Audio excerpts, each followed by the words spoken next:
अस्सलाम वालेकुम। तो आज मैं आपको बताऊंगा कि पाकिस्तान एयरफोर्स के इनिशियल टेस्ट में इंग्लिश और फिजिक्स पोर्शन के में जो सवाल आते हैं वो किस किस्म के सवाल होते हैं। तो चलिए स्टार्ट करते हैं। सबसे पहले हम फिजिक्स के सवाल कुछ हल करेंगे और फिर इंग्लिश के करेंगे। तो पहली बात हमें पता होना चाहिए कि पाकिस्तान एयरफोर्स का फिजिक्स से बड़ा ताल्लुक होता है। तो इसकी जो इनिशियल टेस्ट में फिजिक्स पोर्शन होता है वो इतना इजी भी नहीं होता, डिफ़िकल्ट होता है। तो उसको पढ़ने के लिए कौन से चैप्टर्स आपको ज़रूरी होते हैं? सेकेंड ईयर क्लास के जो लास्ट वाले चैप्टर्स होते हैं, लास्ट वाले 5 चैप्टर्स, वो इसके लिए बहुत इंपॉर्टेंट होते हैं। जिसने वो 5 चैप्टर्स पढ़े हैं वही इसको क्लियर कर सकता है। तो टोटल एमसीक्यूज उसके कितने होते हैं? 75 होते हैं और जो टाइम होता है वो होता है 40 मिनट्स। तो 40 मिनट्स में हमें 75 एमसीक्यूज को ही हल करना होता है।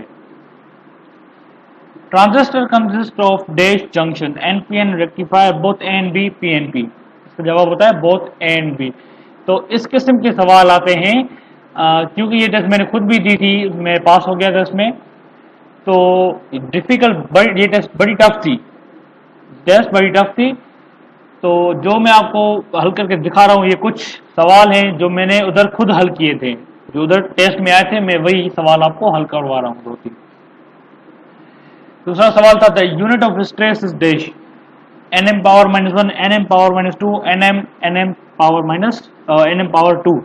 तो स्ट्रेस का जो यूनिट है वो है न्यूटन मीटर पावर -2। तो इस किस्म के भी सवाल आते हैं कि एक फिजिकल क्वांटिटी दी गई होती है, उसका हमें यूनिट लिखना, यूनिट को टिक करना होता है। और कभी कभी ऐसा भी आता है कि बोलते हैं, मेरे पास एक सवाल आया था कि फोर्स का जो यूनिट है आप उसको बेसिक क्वांटिटीज में लिखें। तो फोर्स का यूनिट जो बेसिक क्वांटिटीज में क्या है? फोर्स का यूनिट है न्यूटन। तो न्यूटन बेसिक क्वांटिटीज में कैसे होता है? Kilogram into metre upon second square. ये उसका फोर्स का जो बेसिक क्वांटिटी थी, इसमें बेसिक क्वांटिटीज में उसका जो यूनिट बना था। तो इस किस्म के भी सवाल आते हैं। P type material consist of holes, C इसका सही जवाब होगा। फिर नेक्स्ट में to move entire earth said by dash, it was said by Archimedes. तो ऐसे भी किस्म के सवाल आते हैं कि कोई स्टेटमेंट दी गई होती है, बोलते हैं ये किस साइंटिस्ट ने सवाल दिए हैं, ये किस साइंटिस्ट ने स्टेटमेंट दी है, तो वो भी टिक करना होता है। ऐसे किस्म के भी सवाल होते हैं। या फिर कुछ इस तरह होते हैं कि फला साइंटिस्ट का नाम लिखा होता है और उस साइंटिस्ट ने कौन सा फॉर्मूला हमें दिया था वो भी हमें टिक करना होता है। नेक्स्ट पे चलते हैं। The speed of light is dash. तो लाइट की स्पीड क्या है?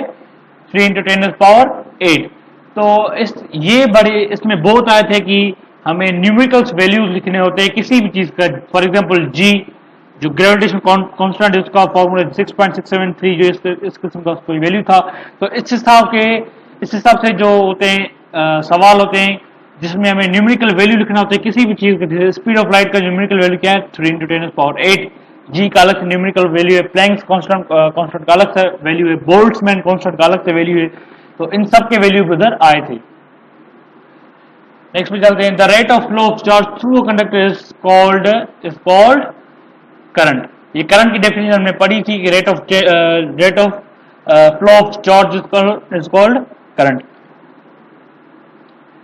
The SI unit of power is watt. ऐसे भी यूनिट आए थे, मैंने बताया था आपको। उसके बाद the numerical value of Planck's constant is dash. ये मैंने आपको बताया था कि न्यूमेरिकल वैल्यूज भी आते हैं, बोल्ट्जमैन कांस्टेंट होता है, उसका भी वैल्यू आया था मेरे यहाँ। और बहुत से ऐसे थे जिसका वैल्यू आया था, लेकिन सबसे ज्यादा जो आए थे वो आए थे फॉर्मूलाज कि फला साइंटिस्ट का नाम दिया गया था, उसका हमें फॉर्मूला लिखना था। ये सबसे ज्यादा आए थे इसमें। तो अभी नेक्स्ट पोर्शन पे चलेंगे, इंग्लिश पे। तो इंग्लिश के टोटल एमसीक्यूज 100 होते हैं और टाइम होता है 40 मिनट्स। लेकिन इंग्लिश जो होते हैं उसका एमसीक्यूज बिल्कुल इजी होते हैं, टफ भी नहीं होते, बिल्कुल इजी होती है। जिसकी ग्रामर अच्छी है, जिसके प्रीपोजिशंस अच्छे हैं, वो ही इस इंग्लिश टेस्ट को पास कर सकता है। इसमें ज्यादातर प्रीपोजिशंस आए थे, एंटोनियम्स भी आए थे, सिनोनियम्स भी आए थे, एक्टिव पैसिव 2-3 आए थे और डायरेक्ट इनडायरेक्ट भी 2-3 आए थे। और कुछ वर्ड्स दिए गए थे कि ये किस लैंग्वेज के वर्ड्स है या फिर कुछ वर्ड्स दिए गए थे इनको दूसरी लैंग्वेज में कन्वर्ट करें, इस टाइप के दो किस्म के सवाल आए थे, बहुत किस्म के सवाल थे इस टाइप के। तो चलिए स्टार्ट करते हैं।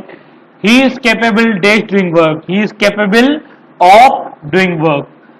ये आप पढ़ने ये सेंटेंस को आप कैसे हल कर सकते हैं, जब आपने बहुत सारे इंग्लिश की किताब पढ़े हो या फिर आपने खुद अपना कोई जो टेक्स्ट बुक होता है इंग्लिश का वो पढ़ा हो अच्छी तरीके से, तो आप ये सवाल बिल्कुल इजीली हल कर सकते हैं।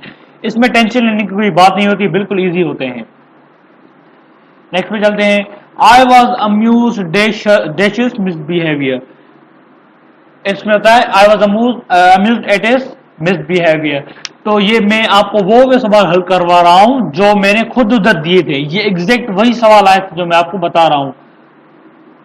और मैं आपको एक सजेशन भी दूंगा कि आप वेबसाइट है gotes.pk, उस वेबसाइट से आप इंग्लिश के सवाल हल कर सकते हैं। मैंने उसी वेबसाइट से तैयारी की थी और मैंने देखा कि सारे के सारे जो मेजॉरिटी में 80 to 90% सवाल उसी वेबसाइट से आए थे। तो मैं आपको कहूंगा कि आप उसी वेबसाइट से तैयारी करें। Arifa has been fully cured dash the chronic pain in her legs। इसका होगा Arifa has been fully cured of the chronic pain in her legs। ये भी सवाल उधर आया था। उसके बाद you must not jest dash his poverty, you must not jest at his poverty। ये प्रीपोजिशन ऐसा है, तकरीबन उसमें 100 में से मैंने देखा कि 60 जो एमसीक्यू थे वो प्रीपोजिशन के, 60 एमसीक्यू प्रीपोजिशन के थे जिसमें ऑफ ज्यादा यूज किया गया था। ऑफ, बहुत सारे एमसीक्यूज में ऑफ देना था हमें। Salim amuse us with jokes. Aslam is not known to my brother. The rain had set in, the rain had set in, ये भी सवाल उधर आया था। तो मैं फिर आपको कहूंगा कि आप gotes.pk वेबसाइट से तैयारी करें, वो बहुत अच्छी वेबसाइट है, क्योंकि मैं बोल रहा हूं कि 80 to 90% सवाल उसी वेबसाइट से आए थे, चाहे वो फिजिक्स के सवाल हो चाहे वो इंग्लिश के सवाल हो। तो मैं आपको सजेशन दूंगा कि आप उधर से ही मेजॉरिटी की तैयारी करें। नेक्स्ट है, ये भी हमने पढ़ा वही सेम है। तो अगर आपको ये वीडियो अच्छी लगी हो तो लाइक कर दीजिएगा, सब्सक्राइब कर दीजिएगा, उस बेल आइकन को दबा दीजिएगा ताकि मेरी हर नई वीडियो को नोटिफिकेशन आपको मिल सके। Thank you very much.